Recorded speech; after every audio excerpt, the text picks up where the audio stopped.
right, yeah. What's going on? What's going on? What's going on? Let me get everything going real quick.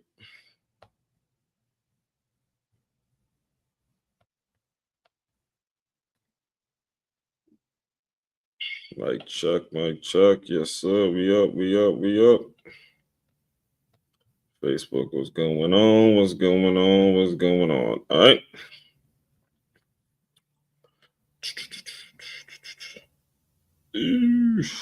Everyone is having a great time of day, whatever time of day you are consuming this. You see, if you're looking at this right now, you see the thumbnail, and we're about to get into something today. We're about to get into something today. It's what we do. You already know. Regular consumers, you already know. It's what we do. We get right into the heaviest of topics. It's what we do. You already know. Regular consumers, you already know. It's what we do. We get right into some heavy. Heavy, all things employee development. We're not ducking any topics. We're not ducking anything around here when it comes to employee development, developing your mindset, developing your professional distance, developing as a professional, and aligning it with your personal life. There's so much that this literally the entire business is built off that concept alone. So before I dive too deep into the concepts today, let me just introduce myself to anybody that's new to my world or any newcomers that are coming in. First and foremost, my name, it's Aswan Crookshank. I am your one and only Move Swiftly speaker, former Division I college football player, and current 5-time, soon to be 6-time published author and educator. What I've done, what the whole Move Swiftly business is all about, is taking the innovative teamwork lessons that you learn on the football field and aligning them with businesses and aligning them with more in particular business owners, so they can have a staff, they can have a group of employees that moves as efficiently and as progressively and has that hunger, has that passion as a champion, the same hunger, the same passion as a championship high school or youth football team. That's what we do around here. One of my superpowers, my main thing is taking that energy. You ever seen a championship football team, then they coming out and they're ready to go, they ready to move, they looking at each other in the eye, they done been through practice, they done been through the camp, they done been through hot summer days, and they're ready. You want your staff, you want your group of employees looking like that, feeling like that every single day, just because it's damn Tuesday, right? Just because it's Tuesday, just because they're happy to have a job, just because they appreciate the moment. That's what you want. So that's what I'm able to do because of my life experiences. And one of the staples to the brand is what I call a top five Tuesday. Top 5 Tuesday, folks. Top 5 Tuesday, where we breaking down complex, like sometimes it'll be some current events, sometimes most of the time it's going to be based on the theme. Just depends on what's going on in the world at this particular time. Today we are breaking down the top 5 ways, a topic that I'm sure every single person has dealt with. All right, we're breaking down the top 5 ways to cope with folks who have a conflicting worldview as yours. All right. All week we've been breaking down worldviews. Yesterday, I posed a question in terms of how do you define your worldview? I explained to you guys yesterday, hey, I was learning along with teaching you guys that, hey, I just realized just last week that I'm a centrist and I'm more so believing, I'm more so a person that focuses on results and is a person actually, producing the results that they say they want to produce and all that kind of stuff. Go listen to the show last week. But now we want to break down the top 5 ways to cope with conflicting worldviews, because I have news for you. Breaking news for you is that you will run into a lot of people that do not share your worldview. You will run into a lot of folks that plain and simple don't have it. All right. You have your life experience. You have whatever it is you doing and however it is you're providing, or however it is you think, and another person has theirs, and there's going to be ways and there's going to be things that you have to do in your own heart, in your own mind, to cope with it. All right, we're going to break all of that down today. All right, today, so you have a better day today. And that's really where it starts. It starts with just having a better day today. So before I get too into the topic today, let me just get through 2 quick announcements, and then we'll get right into the top five list today. So first and foremost, for you business owners, if you have not yet gotten on my email list, make sure you go and do that as soon as possible, like right now. It's very, very easy. All you got to do is go to freeguide.makeyourmove.com. That's freeguide.makeyourmove.com. If you're listening to this on the Move Swiftly podcast, very easy to remember, just freeguide.makeyourmove.com. Simply put your first, last name, phone number, and email in. I'll take you maybe 15 seconds, and you will receive a free 10-step process on how to develop a solid staff now, things that you could be doing now. This is basically the way I teach, basically the kind of the free entry into it. All right. It's how the starting point. We'll do it like this. The starting point to how you start to build out the staff or create this staff of cohesion. There are two things that you have to do as a business owner. Number one, you got to start establishing measurables. And number two, you got to have a professional distance. You pretty much put those into a math problem, like an addition problem, and that's going to lead to a productive environment. But you need to have those two things in place. You need to have measurables in place and a professional distance. All right. This is where a lot of business owners get it wrong, because you decide that you're going to just do something and you're making some money doing whatever it is you're doing, but you're not necessarily thinking about the folks that are representing your brand, the ambassadors, the ones that represent what it is you do, and handing your business off to employees and staff and stuff like that. And you start getting too close to them and things start not going necessarily the way you want them going. So you have to make sure measurables are in place. There's a professional distance, and there's always a productive environment. Those are the things that, again, I picked up, and as I played, as I coached, and as I scouted, in a lot of the environments that I've been blessed enough to be in, even in my household. You know, I joke around. I'll be talking about this a little bit more tomorrow, but I joke around all the time in terms of the household I grew up in. One room was like damn Under Armour, the next room was Nike, the other one was Reebok and Adidas. Because it was such a competitive like corporate Crookshank household, and I'll dive deeper into all that tomorrow, but that's really what it was like. But it was a productive environment, you know. It's because there was measurables, there was professional distance, and it wasn't this home that felt, oh, everyone is just kind of cuddling up. It was work. Sometimes we'd all be in the house. There'd be times where all four of us, I grew up with myself, my mom, and my dad, and my older sister. And there'd be sometimes we'd be in the house, all four of us would be on our laptops, like working, iPad, like doing like work stuff. So anyway, I'll dive deeper into that tomorrow. But make sure it's freeguide.makeyourmove.com. And also, speaking of makeyourmove.com, that is the main website to dive deeper into all the work I'm doing. It's your one-stop shop for all your teamwork and your self-development needs. You can shop, you can purchase some books there, you can book me as a speaker there, or if you just want to know more about this as one Crookshank guy that you see every single morning talking about innovative teamwork, giving you a perspective on teamwork, talking teamwork every day. You just want to know who that dude is, you can do that there too. You can listen to the Move Swiftly podcast, which, by the way, #1 podcast on innovative teamwork, and will continue to be the #1 podcast on innovative teamwork, because it's what we bleeping do around here. All right, let's get into this. Top five Tuesday. Top 5 ways to cope with conflicting worldviews. What the hell do I mean when I say conflicting worldviews? All right. So what got me on this week's topic, and I kind of spoke on this a little bit yesterday, but I want to re-emphasize it in case you didn't listen, or in case you need a reminder, so you understand this. Because it is important that you get reminded of this day in and day out. It is not a solution, or it's not a problem that's just simply going to get fixed in 2 seconds. So there's no like quick solution to this problem. This is a problem that you're going to have to cope with every single day, every single moment, every single phase of your life, every single season of your life, every single time you step out of your doors and leave your loved ones and go do whatever it is you need to do to go, make money or whatever it is. You're going to have to deal with folks that have a conflicting worldview than yours. You're going to have to deal with folks even in your personal relationships too. You're going to have to figure out how do you cope with a conflicting worldview. All right. So a conflicting worldview is you were raised, again, like me. You're raised like, you weren't raised like me, but you were raised in a certain mindset. I'm saying like me because I'm going to use myself as an example.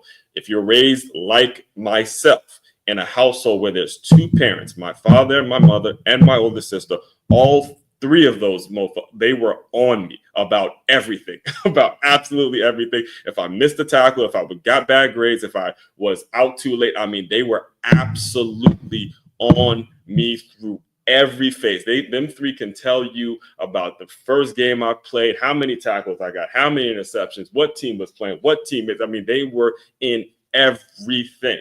And many times it started to get to the point where it felt normal. But when I stepped out into the world and I started to realize, hey, every kid doesn't have that. Every single, especially if we're talking about the young Black boys, every single kid, very few, in fact, of that. So when it came to when I got into coaching, when I first graduated college and I first got into coaching and wanted to, work with certain people and understand this, my mother would tell me day in and day out, my expectations for folks are too high. Like, you're going to work every day expecting people to show up on time. You're going to work every day expecting people to actually give a shit about their work and how they present themselves. In fact, I'll never forget. There was one time I was a sophomore in college, and this is when I had to move back home because I tore my ACL. So I was a sophomore in college. I was going to Montgomery College, which is a community college, and I was working at this gym named Washington Sports Club. And my mother happened to, she worked out. She was, one of the ones that got me into working out or whatever. And I let her come into the gym like a little bit early because I was opening up the gym. It was in South Bethesda, and she was early. And she asked me because it just so happened that my manager at the time, I think it was either Dale or Mark, one of the two. I think it was Mark or Dale. I can't remember. But one of the managers that I had at the time, they happened to be there at that hour. And my mom actually thought I was in trouble. I would have gotten in trouble because I let a member in a little early. It's like, Ma, it's fine. It's fine. Like, that's what I'm saying. That's the mentality they had. The worldview was like, you show up, you do your job. I don't give a shit. I want to hear your damn excuses about who you like and who you don't like. And if you're going to miss work because you don't like a certain person, you can't do your job because this person is doing it. Fuck that. All right. There's a certain way that you have to cope with conflicting worldviews. And we're going to break it all down. And pretty much a lot of what we're going to be talking about today, the reason the article is titled How to Cope with Conflicting Worldviews at Work, this is typically the time when you're going to have to deal with it the most. You're going to have to deal with the concept of the understanding that, hey, everybody wasn't raised the way I was raised. And in many times, you're just going to have to deal with it at work. Most of the time, it's when you go to school. So you grow up. Think about just the way. I'm going to give you kind of a bigger picture of this before I get into the article. All right. When you think about the way it works, is you are a newborn. You're a newborn, and you go from newborn to toddler. And if you watch from a person that goes from a newborn to a toddler, you start to see the personality of the parent come out in certain ways. Like, I'll never forget watching my niece and nephew. They're 2 years apart, and I'll never forget watching them go from babies to toddler and how much of their mother's mannerism they started to take. Like, my sister, well, my niece is telling me stuff that I'm getting flashbacks because I'm thinking like, yo, that is sounding exactly like your mother, right? Like, my niece and my nephew would start literally becoming identical with some of the stuff that they would say with my sister, right?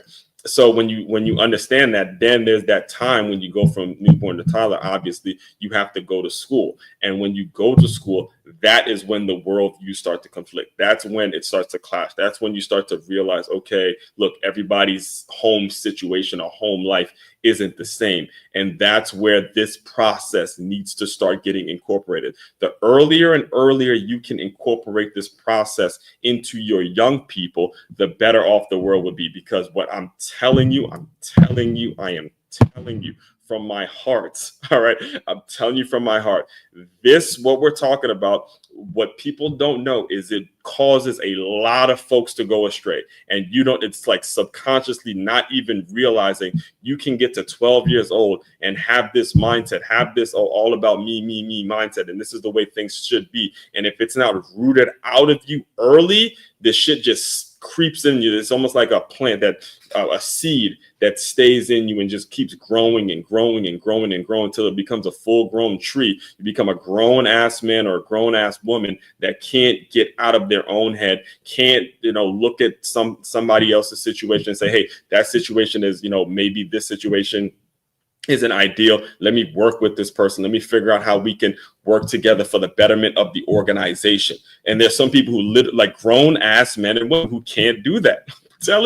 I'm telling you what I know, folks. I'm telling you what I know. And you as a business owner, you got to get this shit out of a person quickly. See, that's the thing. That's why I love the football world that I came out of. Like when it came to what we learned, and the reason, let me put the thumbnail back up.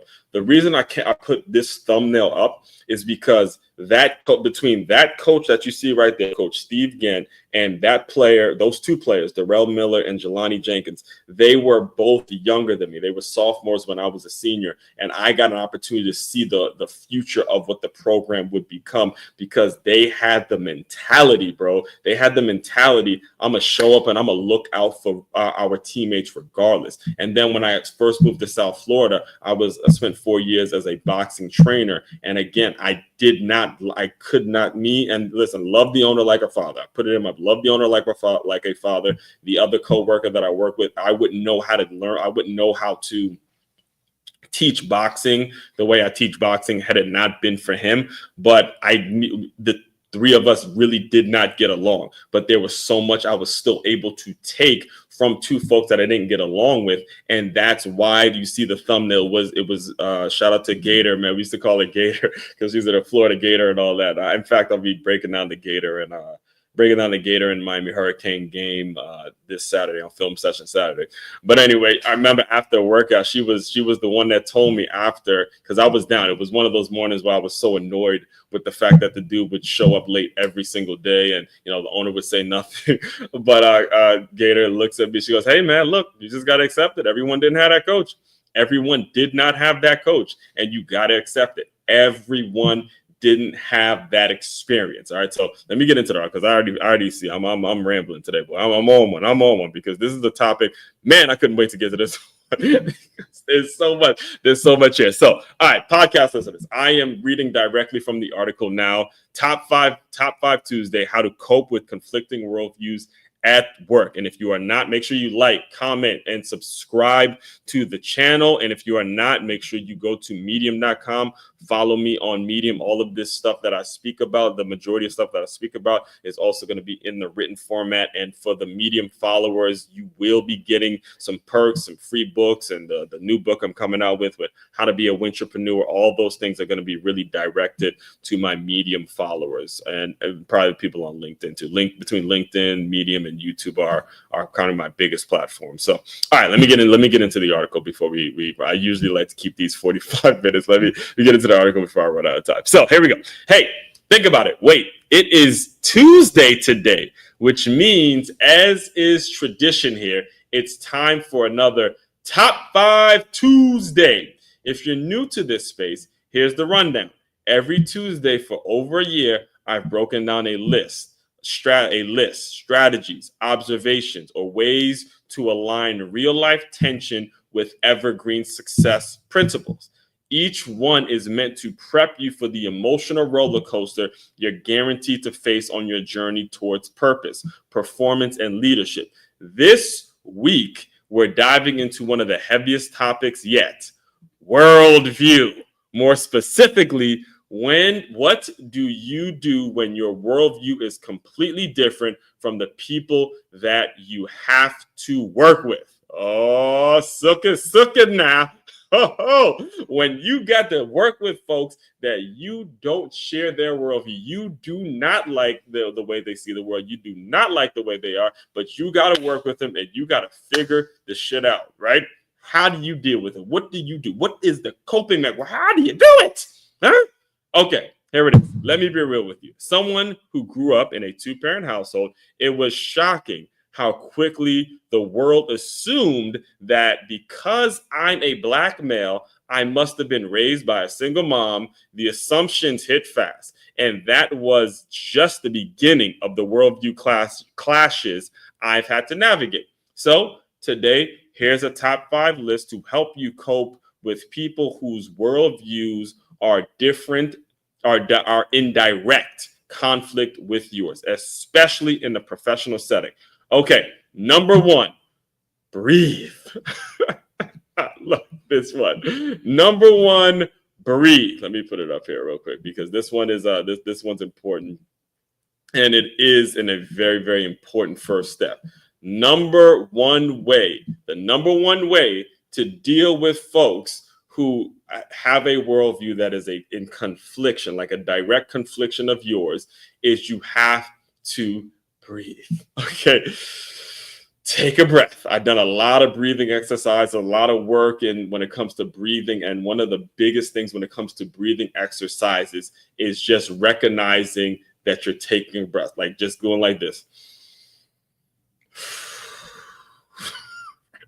It sounds very simplistic, sounds very like, hey, obviously I breath. No. When you are clashed, you got to start breaking it down like when you were a kid, right? When you were a kid and you accidentally touch a hot stove, you playing around and you touch a hot stove and the kid just goes absolutely apeshit, right? It's the same thing as an adult. When you first run into, you have this mentality, like for me, speaking as an example for myself, when I would spent 4 years as a boxing trainer. And this was kind of, I don't want to call it a dream job, but it was a dream situation for me because I had always envisioned myself working at a gym. And at the time I was working for the Dolphins. So I'd always envisioned myself aligning what a professional sports organization does and what a boxing or what a fitness center does, and trying to kind of aligning those two worlds. So it was a great situation for me. And I was showing up every single day on time, doing what I had to do, never complaining and nothing like that. And it was shocking to me that a person can show up late every single day and the owner not say a damn word about, like, almost to the point joking about it. But they used to kind of shoot the shit about that. And it was shocking to me knowing that the coaches, like I said, the coaches that I had, the parents and the coaches and the people that I've been around, you show up 2 minutes early instead of 5 minutes early, you getting your ass kicked. They are up your ass if you show up 2 minutes early. If you show up not early enough. That was the mentality and the culture I came from. So when I started to see people just showing up when they felt like showing up, I personally needed to take a breath. The fuck is this? This is crazy to me. This is insane. This is absolutely insane. Okay, so I had just breathe, brother. Breathe. All right, that's number 1. Step 1 is to simply breathe. Breathe. Okay. So here I'm reading directly from the article now, folks. No, I'm not being cute or vague. I'm telling you, breathe. All right, just breathe. You can't just walk into a worldview collision and expect not to be shook. It will shake your system because by definition, worldview is a conception of life you didn't necessarily choose. It's what you were taught, absorbed, or raised around. So when someone challenges it, pause, breathe. Do not react based on emotion. Emotional reactivity rarely leads to growth, but composure, that's leadership. Come on, man. Come on. Big facts, 100 emojis. All right. When you start reacting out of emotion, it is not going to lead to any positive result. It is just going to be a shouting match going back and forth. You go, I got this. You got to do this. You got to do. I mean, going at now again. Listen to me. I've been in quite a few of them. So I can tell you from experience, the shouting matches and the yelling and the screaming and the going after a person because you're emotionally charged is not gonna get you anywhere. It's gonna feel good. It's gonna feel good to cuss some people out. Trust me, I've done it. It's gonna feel real good. It's gonna feel real good to really go after someone. I mean, listen, there were times when I coached, so I coached high school for 2 seasons, and there were times where I would tell one of these again, these are high school boys. So again, football players, that high school boy mentality. I would tell them, you need to hit this guy. You need to pick up this blitz. You need to literally be telling them the same thing at least 5 times, and they make the same mistake. And I would absolutely lose my shit. Absolutely lose my shit. And nothing gets done. Nothing gets done, but the kid just wanting to quit because, again, I personally had to accept the fact, hey, look, man, Aswan, or Coach Aswan, they called me, Coach Aswan. Everybody didn't have a Neil Cruikshank like you did. Everyone didn't have the father in the household that when he told you to do something, you go and do it. You don't fucking make excuses about why shit didn't get done. That didn't fly in the Cruikshank household. That didn't work.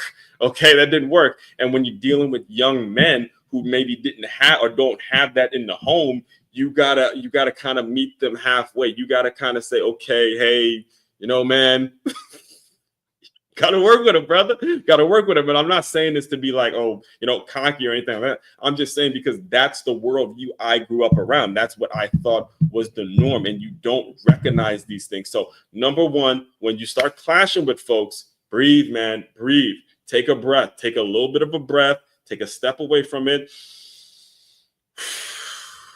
And then go on to the next phase. So that's number one. Number one is you got to breathe. All right. Number two, speak calmly. All right. There's another one. This is like right. And this has to happen like right at the moment. So once you breathe, you take your breath and you're like, all right, cool. I'm ready to roll. Let's rock it out. Let's get better. Let's get a little bit better. Speak calmly. All right. So once you've caught your breath, express yourself with clarity, not volume. This step is overlooked all the time. And when it's skipped, miscommunication and escalation run wild. All right. Back when I taught workshops for Positive Coaching Alliance, I demonstrate this by using football drills. I'd pretend to scream at a player who dropped the pass, putting a whole room in shock. Then I'd reframe it using a calm if-then coaching moment. If you put your hands like this, then you'll make the catch. Same moment, different tone, better result. Apply the same principle when discussing worldview friction. Let me give you guys an example of this because this is going to be hard to understand if you don't see an example. So here's what I'll do. So this is back when I was one of maybe 2 trainers for a company named Positive Coaching Alliance out here in South Florida. And when it just got started, they had a contract with a lot of schools, from Miami to Fort Lauderdale to out here in West Palm Beach. So I'd be all over South Florida, teaching workshops and doing workshops and, teaching the principles and all that. And one of the things that I would do, whether it was a coaching workshop or whether it was a student workshop, I would always put this example when it came to teaching one of the principles. So one of the principles involves when you're teaching or when you're coaching, use if-then statements. Don't just yell at people. Actually tell them, if you do X, this is going to happen. If you do this, then that's going to happen. That's what I mean when I say if-then statements. So when it comes to doing it in the moment, it's challenging. Like, it's easy to just say it. It's easy to just say, hey, yeah, do it like this when you're in a workshop setting. But what I needed to do is I wanted to provide examples. So here's what I would do. So I would always ask for a volunteer. I'd always ask for a volunteer from the crowd. And then I had like a little pretend football, and I'd throw it at them, and I'd have them pretend to drop it. So it'd be like this. Boom, they drop it. As soon as they drop it, I'm like, and I would pretend to be the coach, and I'd scream at them like, you dropped the ball. You dropped the ball. You're terrible. Get this guy out of here. Like, I would go off. I would pretend that was the wrong way of doing it. Like, it was showing the wrong way of doing it. And I'd go absolutely apeshit and go off and rip the whole workshop, the whole auditorium, whether it was an auditorium or whether it was a library, wherever, or whether it was a classroom, the whole place would go into shock because that was the first part of the workshop that was like, oh, okay, this guy's like a really loud guy. He can get energetic. He might be cool on one, but he could always jump out at the person. Like, they didn't, that's the first time they saw Aswan with, that side of Aswan. I like to say side of Aswan. I like to say, right? So I would do it that way. And then I would ask them, I would say, okay, guys, did any coaching get done? Did anything get taught by me screaming at this kid? All the coaches, didn't matter whether the coach's workshop or whether it was a player's workshop, whether the parents' workshop, they would always say, nope, nothing got done. Nothing got done because you decided you wanted to scream, you wanted to get shit off your chest, and you wanted to be big honcho, a big coach, big badass, right? And then I would do it the right way. I'd say, okay, look, I'm going to do the same thing, but I'm going to teach you. I'm going to go show you guys how to do it the right way. So they dropped the ball, and then I would go to them. I say, hey, first of all, good job getting open. Good job running your route. Good job getting open. You plan your feet. Next time, if you put your hands like this, then you're going to catch it. All right. I would have the same intensity, the same focus, the same instruction, the same direct, kind of the direct tone to it, but it would be focused in a way where I'm using that energy to say, if then say, but to teach them something that they can take. So now, whether you're talking youth, whether you're talking high school, whether you're talking college, they're going to learn, hey, if I'm in the Super Bowl and I'm wide open in a pass and I'm wide open, and if I'm putting my hands the way my coach taught me back when I was a young boy, boom, I'm catching it, touchdown, I'm winning the game. But it was the if-then statement that taught them, that planted something in their head that's going to last a lifetime. That's what you got to do as a business owner. That's what you got to do as a coach. That's what you got to do as a parent. That's what you got to do as a teacher. That's what you got to do as the oldest of somebody that's there teaching folks, is you got to give them something that they're going to take for the rest of their life. All right, I'm going to keep going back to this picture because this was a big one for me. When it came to Coach Gent, and we had, again, I will tell you this from day one, we had the best linebackers coach in the entire country that never really wanted any credit or whatever it is like that. But when my former coaches with the White Oak Warriors, Coach Mike Wills, and a lot of the ones that coached me before I got to Good Counsel, when they would see me play, it was a lot of those same exact things that they were teaching me back when I was a kid, hitting the angles, making sure I'm wrapping up, making sure I'm staying inside out, making sure I'm reading the underkeys. And then when I got to college, again, you guys, regular listeners, you guys have heard me say this, got to college, I had a coach named Coach Torbush when I was at Carson Newman, who was, again, somebody that Coach Gent looked up to. And you know, he was learning a lot from the late Coach Torbush. He's no longer with us, no longer with us here physically, but always going to be here mentally when it comes to teaching and having that thing passed along. That's the power of speaking calmly and understanding, hey, look, you got to breathe and understand everyone doesn't have your worldview. And that goes right into number 3. All right. So number two was to speak calmly. Number 3, we got to empathize. Got to empathize. All right, guys, listen. And I know it's a lot easier said than done. A lot easier said than done. You know, she's talking from experience here. It's a lot easier said than done. But you have got, to empathize with the folks that have not had the opportunities that you have had. All right. You have got to do that. You got to find it in your heart, some kind of way, however you're going to do it. I don't know what you're going to do, but some kind of way you got to do it. All right. So I'm reading directly from the article now. Let me get a sip of water.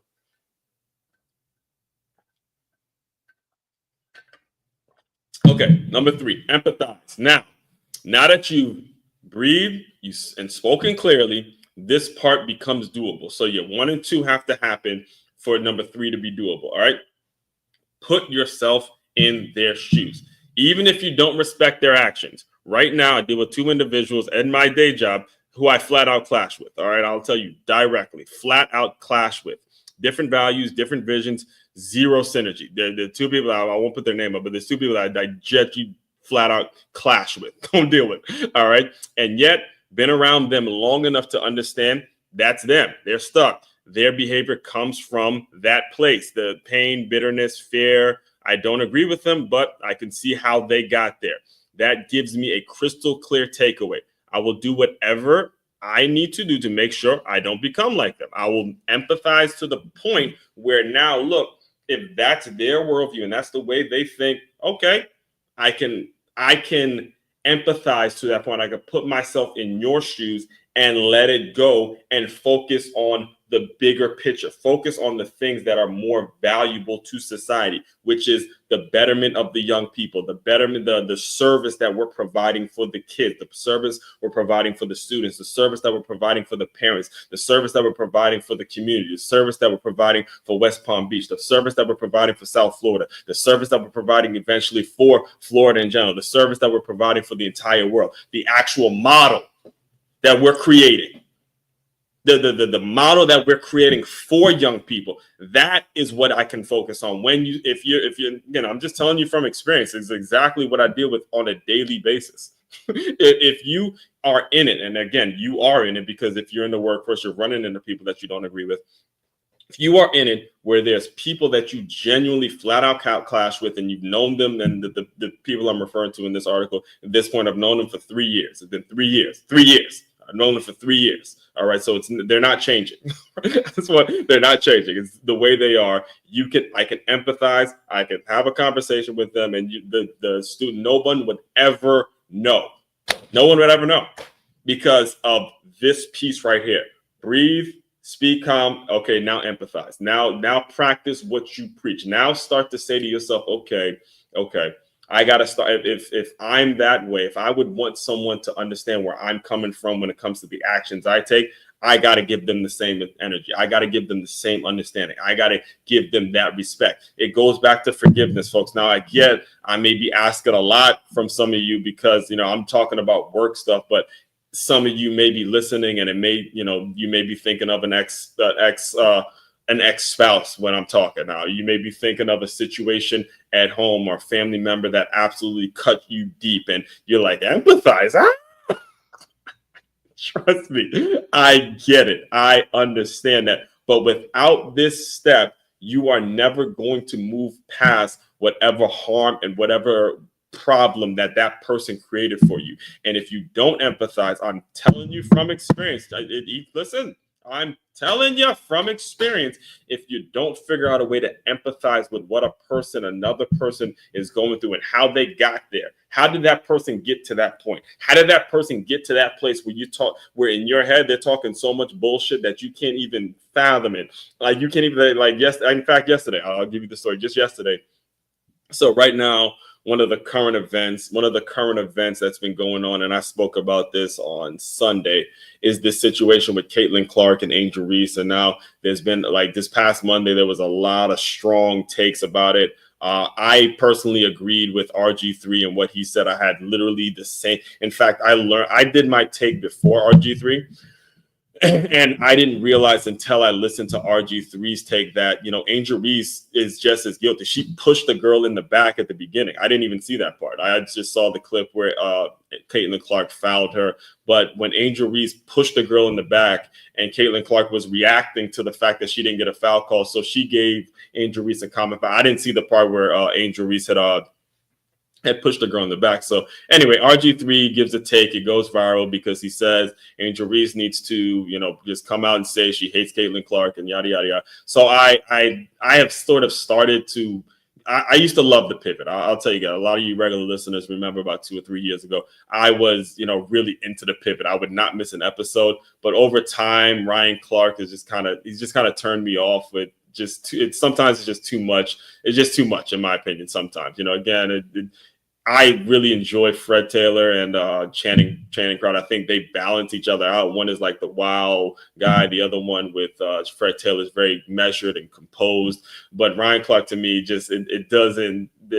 just too much sometimes because it's ESPN. It's like you're going to do ESPN or you're going to do pivot. All of it is just a little too much in my opinion. Maybe that's the reason. Maybe because he does too much ESPN that it becomes just a little much. But anyway, he had reacted to the Angel Reese situation, and as soon as he brought up RG3's, like the fact that he's married to 2 white women and something like that, and all of that stuff just was really much of a turnoff. And I'm bringing it up because when you don't understand folks and you don't give an effort to understand what someone else may be going through, you say bullshit like that. You say stuff that doesn't make any sense whatsoever. So Empathy is really, really important. And the next point. So before, I know I got long-winded. I didn't even plan on talking about that today, but it is what it is. We do what we do over here in the Move Swiftly world. So number 3 is empathize. Number 4 is create a professional distance. You got to create a professional distance. This is what I've done with those 2 individuals that I was referring to before. And if you are around me regularly, you can probably guess who they are at this point.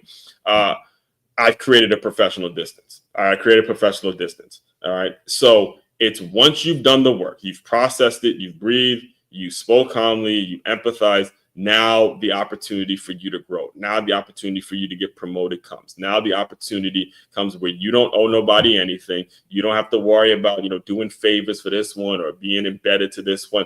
Now creating a professional distance and actually honing into what you want to become as a professional.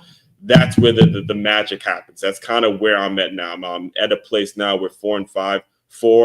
So 4 is create a professional distance, and 5 is move the fuck on. All right. That's where I'm at now when it comes to it, because I have had enough. It just is enough. So reading directly from the article, podcast listeners. Number 4, create a professional distance. Once you've done the work of processing and responding with empathy, you take your power back. You protect your energy. You set boundaries. You stay focused on your mission and let ignorance disqualify itself. Distance isn't disconnection. It's preservation of purpose. Do you need me to read that part again? Do you need me to read the part again? Do you need me to say it for the people in the back? Okay? It says, once you've done the work of processing and responding with empathy, you take your power back. You protect your energy. You set boundaries. You stay focused on your mission and let ignorance disqualify itself. Distance isn't disconnection. It's preservation of purpose. Come on, somebody. Tuesday morning service, baby.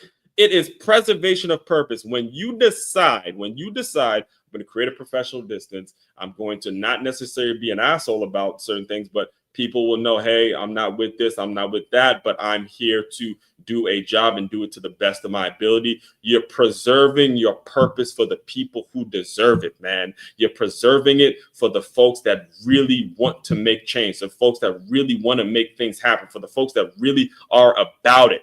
That's what you're doing.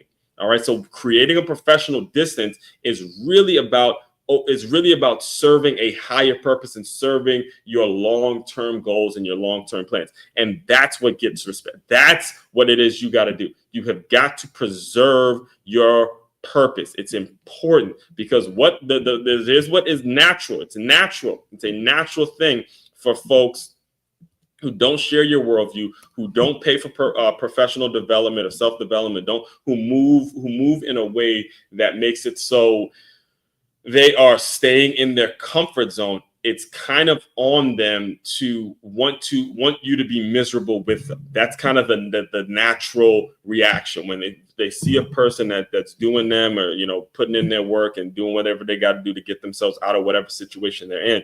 They want you to be miserable with them. Misery loves the company. That's the number one thing. Regular listeners, you've heard me say that 1,000 times on the show. They love company. Misery loves company. I will never forget my coach telling me that when I was a kid, man. He's like, yo, especially as a football player, all right, you get a lot of folks that wish that they could do what you do. A lot of folks that wish they can go out there and compete and, play in front of college coaches and get an opportunity to go play at the collegiate level and do their thing and keep themselves in shape and be around a brotherhood. And the misery, the fact that you're just doing what you do and what you enjoy doing, the misery loves company, and everybody gonna try to pull you down. That's what we see every day. That's the kind of shit that goes viral. That's what we see every single day. Go check the internet. Go check what's trending. Go check all of the stuff that goes absolutely nuclear on the internet today. It is stuff that is just drama filled, right? Drama filled. And it's always folks who want you to be miserable with them. Don't let them. Don't let them. Create a professional distance that allows you to keep your inner circle tight so you don't really got to worry about a bunch of folks that just don't that aren't going to make it in your world. I'm running out of time. Let me finish off. So number five, it's to move the fuck on. All right, move the fuck on. This one doesn't need much elaboration. You breathe. You've spoken with grace. You've shown empathy. You've created a healthy distance. Now move on to the bigger, better, God-given things waiting for you. If this one hit home, I told you it was going to hit home because everyone deals with it. It's not just as one Crookshank or your name, you, whoever you are that deals with it. Every single person deals with it. If this one hits home, you have got to figure out who you can bring in, how you can create somewhat of a respect factor within your workplace. Again, go to makeyourmove.com. Make sure you contact me about how to come in and do some professional development workshops and start doing, because this is what we do in this space. This is what we do. This is what I do. This is what I live. I live this stuff. Lived it since I was a little young boy. And I had to listen to a teacher tell me, oh, are you sure it's not supposed to be Antoine, or mispronounce my name from since I was a baby, since I was a kid. And I had to just fucking eat it. And I still had to learn from this person that I'm having to give a correction to. You get my point? None of that has ever changed. It's just gotten to a different format. I started to use it to my benefit. I started to use it to the way now I'm being paid for you to mispronounce my name. I'm being paid because you can't figure it out. That's what happens. And that's what I implore and I challenge every last one of you guys to do, is stop looking at the things that may have felt like a burden to you and start looking at them as a blessing. All right. So go to makeyourmove.com, inquire about the employee development workshops, and we'll dive into a concept tomorrow. Wintrepreneur Wednesday tomorrow. You thought this one was fire? Boy. Wait till we talk about how this As One Crookshank's worldview was shaped between my mother, sister, my cousin, and my father. Those four specifically, we're going to be diving into some of that tomorrow morning. So stay tuned for that. All right. Everyone out there, continue to move swiftly. We will talk more soon.